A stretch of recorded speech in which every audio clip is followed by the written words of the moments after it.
देखो, ये बात है कि ये नई संस्था नहीं है, पुरानी है, तो क्या उनको जो सबूत हैं क्या अभी मिले?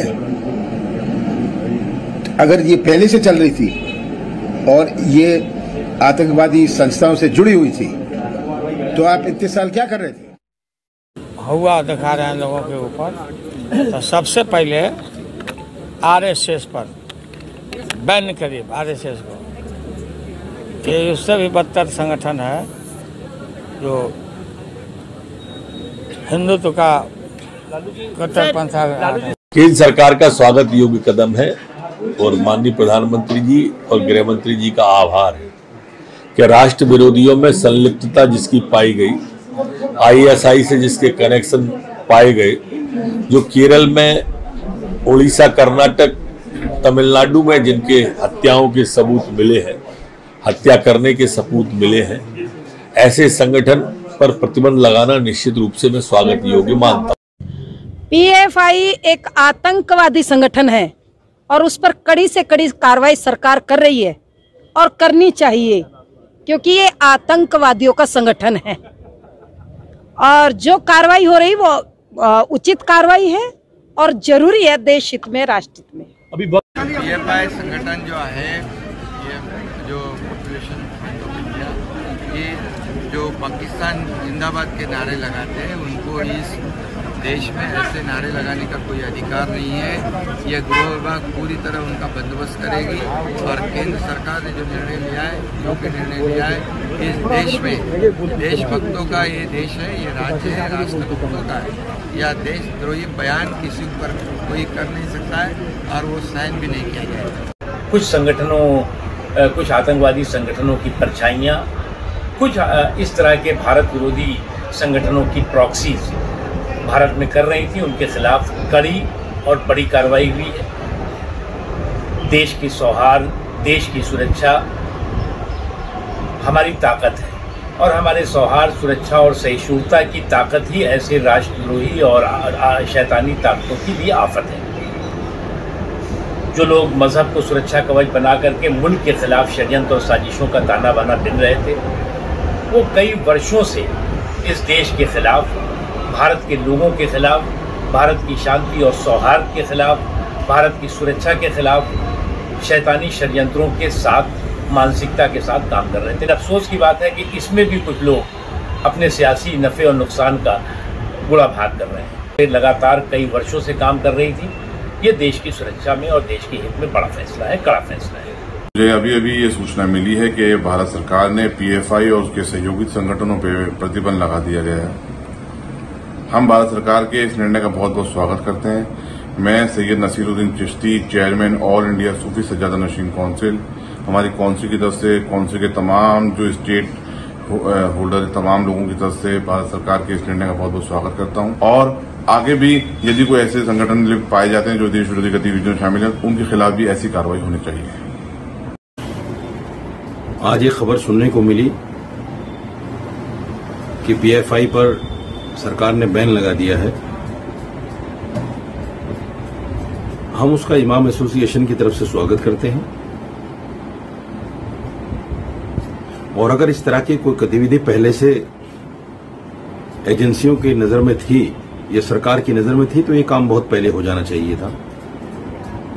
लेकिन पीएफआई के नाम पर सैकड़ों बच्चों को उठाकर, सैकड़ों मुसलमानों को उठाकर उन पर नाहक जुल्म ना किया जाए। अगर किसी के बारे में पुख्ता सबूत मिलते हैं तो आप कार्रवाई कीजिए उन पर, लेकिन नाहक जुल्म ना हो किसी पर कि पीएफआई के नाम पर उठाया और जेल में डाल दिया, फिर वो 25-30 साल जेल में सड़ेगा।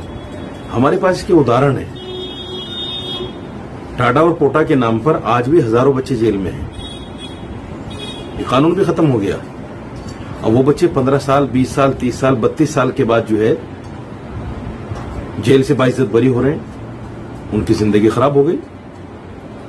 और उससे भी बड़ी बात मैं कहने जा रहा हूं, देखिए, दहशतगर्द को के ऊपर कार्रवाई करना, शक की बुनियाद पर किसी को उठाना, ये एजेंसियों का हक है। उठाइए, पूछताछ कीजिए, कोई उस पर एतराज नहीं करेगा।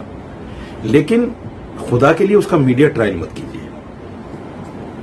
जिस तरह से मुसलमान बच्चे को उठाते उसका मीडिया ट्रायल कर दिया जाता है और बता दिया जाता है, मीडिया कह देता है कि ये दहशतगर्द है। दहशतगर्द लफ्ज जुड़ने के बाद उसकी अपनी जिंदगी तो खराब होती ही होती है, उसके माँ बाप की, उसके भाई बहनों की, उसके चाचा ताऊ की, उसके रिश्तेदारों की, और जहां जहां तक उसका ताल्लुक है सबकी जिंदगी जीर्ण हो जाती है। अब उसको सही अपने आप को साबित करने के लिए 15 साल, 20 साल, 30 साल लग जाते हैं। जिंदगी का खूबसूरत वक्त वो जेल में गुजर जाता है। फिर वो देख रहे हैं तेज न्यूज नेटवर्क और हम इस समय महाकाली के दरबार में आए हैं। महाकाली के दरबार जो कि बहुत ही अच्छा सजा हुआ है। यहाँ पर खंडवा में मतलब बांग्लादेश कॉलोनी में महाकाली के दरबार सजाया जाता है। महाकाली स्वयं यहाँ पर विराजती है और यहाँ पर बहुत ही भक्ति का उल्लास होता है। तो हम आपको महाकाली के दरबार में ले चलेंगे, महाकाली के दर्शन करवाएंगे।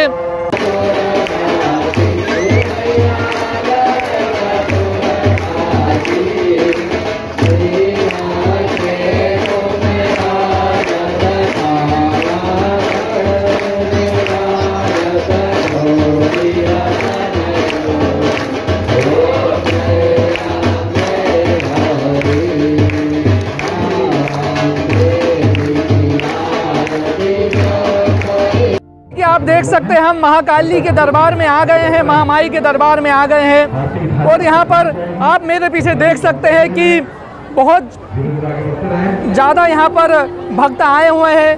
बहुत ज़्यादा संख्या में यहाँ लोग महाकाली के दर्शन करने आए हैं और आप जैसे देख सकते हैं कि महाकाली का कितना साक्षात रूप है। आप देख सकते हैं कि महाकाली अपने पूरे साक्षात रूप में यहाँ पर विराजमान है और भक्तों को दर्शन दे रही है। और हम इनसे आपको और हम बताएंगे कि महाकाली की स्थापना यहाँ पर बहुत सालों से की जा रही है और आप जैसे कि देख सकते हैं कि महाकाली जी अपने बहुत भव्य रूप में यहाँ पर विराजित है।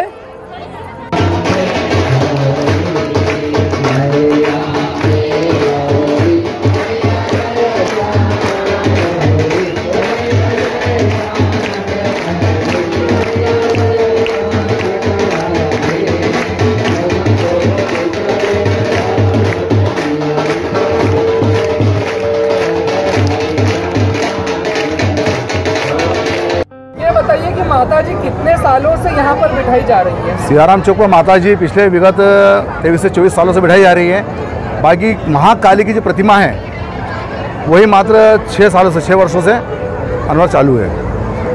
बहुत ही आनंद प्राप्त हो रहा है कि 2 सालों का जो कोरोना पब्लिक ने झेली है, पूरे भारत ने झेला, पूरे विश्व ने झेला है, उसको देखते हुए महामाया ने जो अपना रूप दिखाते हुए उस कोरोना जैसी गंभीर बीमारी को नष्ट कर दिया और आज पब्लिक कम से कम हर्षोल्लास से त्योहारों को मना पा रही है। ये बहुत हर्ष का विषय है और मैं महामाया से यही निवेदन करूंगा, यही आग्रह करूंगा कि हे माँ ऐसा वर्ष हर भक्तों के जीवन में सदा बनाए रखें। और ये जो महामाई की कालिका माँ की जो यहाँ पर मूर्ति आती है, ये आप कहाँ से बनवाते हैं? ये बंगाल के कारीगर आते हैं। बंगाल के कारीगरों द्वारा हमारे इसी स्थान पर माँ गंगा की मिट्टी लाई जाती है और गंगा जी के पानी से ही इसका निर्माण किया जाता है। लगभग कितने दिन में बनकर तैयार होती है और कितने कारीगर इसे बनाते हैं? इसके निर्माण में लगभग 3 महीने लग जाते हैं हमारे को और कारीगर 8 से 10 कारीगर अनवरत काम करते रहते हैं।